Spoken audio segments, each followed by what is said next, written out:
So a couple of weeks we actually posted a video talking about the Sony a7S III announcement and how in this announcement Sony may be introducing new lenses, and one of the lenses that we talked about was the 12-24mm F2.8 lens.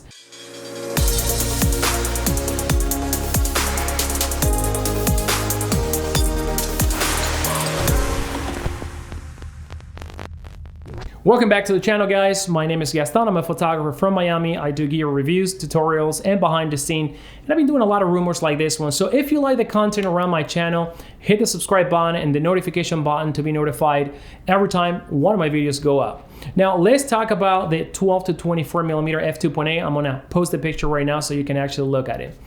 Now, what we can see at a glance is that the lens looks very similar than the F4 version. Now, there are a couple of things that stick out to me. Number one thing is that it seems like the body of the lens is actually a little bit bigger than the F4 version. The other one is that obviously we have a much bigger front element and that we have the built-in lens hood as we have in the F4 version. Now, a lot of you guys may not like having the built-in lens hood, but let me tell you, having this lens attached to my camera, this lens has been saved because the lens hood was actually attached built into the lens. So now I know a lot of people would actually like to have some threading system to put ND filters, but because of the sphere of the front element, that's not going to be possible. You're going to have to go with much bulkier options out there for ND filters. But it is what it is with this type of lenses. Now, the other thing that we can tell in this image is that we're going to have an autofocus and manual focus switch.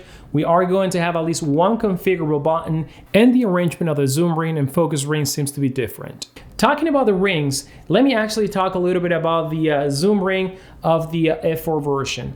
One of the things that I don't like about this lens, especially when I shoot video with this lens, is that the zoom ring is really draggy. Listen to it.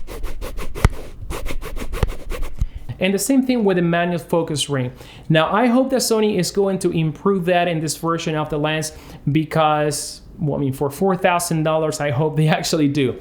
Now, the other thing that I don't like about the F4 version is that the lens distorts a lot around the edges and stretches the images, it blurs the image, result of the super wide angle image that you can get with this lens. Now, looking at this picture, taking a look at the front element and the $4,000 price, I'm assuming that this lens is going to improve all that distortion and artifacts that we get with this F4 version. So I hope they do actually for $4,000. So one of the things that I like a lot about the F4 version is that this lens is very maneuverable. It weighs 1.25 pounds and it's a lens that I use for everything. I put it in my camera, I vlog with the lens, I flip the camera, I shoot my surroundings, and I do that back and forth, and I have no problem handling the lens and the camera.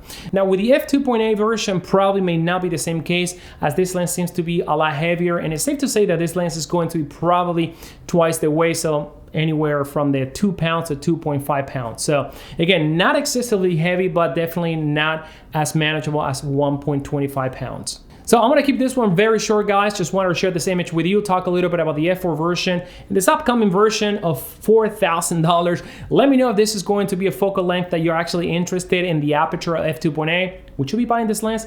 As always, guys, thank you for watching this video. Subscribe to the channel, and I'll see you again in another episode. Take care.